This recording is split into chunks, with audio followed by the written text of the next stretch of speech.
Since the creation of the telescope, scientists have been using them to analyze the perceived sky and the universe. Over the course of centuries, the quality of optics has significantly improved.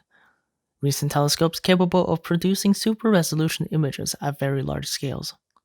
Examples being the JWST, the Very Large Telescope, and the Hubble Space Telescope. With that out of the way, let's talk about the basics of telescopes and how they work. Before we begin, there are more than 30 different types of telescopes on the market currently. However, they can be summarized into 3 different categories. Firstly, we have the refracting telescope. This type of telescope works when light enters through the main objective, passes through a series of lenses, or just one, and ends up projecting the image through the eyepiece at the end of the telescope, as shown. In short, a refracting telescope uses a series of lenses to produce a magnified image. Fun fact: famous astronomer Galileo used a crude refracting telescope for his discoveries. Secondly, we have the reflecting telescope.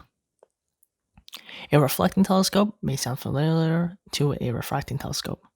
However, the difference is within the optics and how the light is altered to create a magnified image.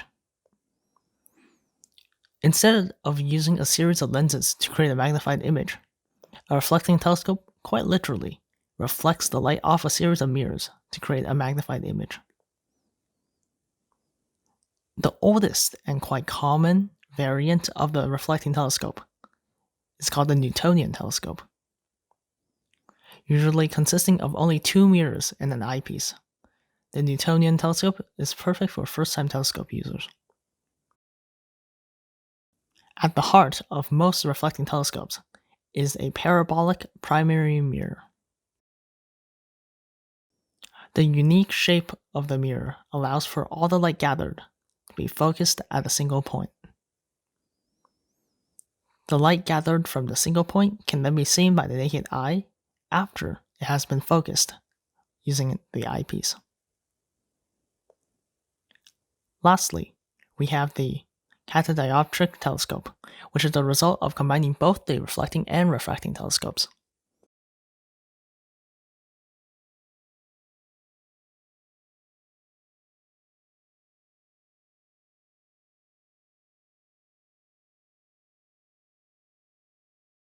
Usually using a singular lens, it refracts the incoming light and creates a pre-magnified image before it reaches the series of mirrors, which then further increases the magnification. But due to the combination of the mirrors and lenses, this type of telescope tends to be the most expensive out of the 3. In conclusion, all telescopes work by artificially reducing the distance between the observer's eye and the source of the light, through the use of lenses, mirrors, or the combination of both.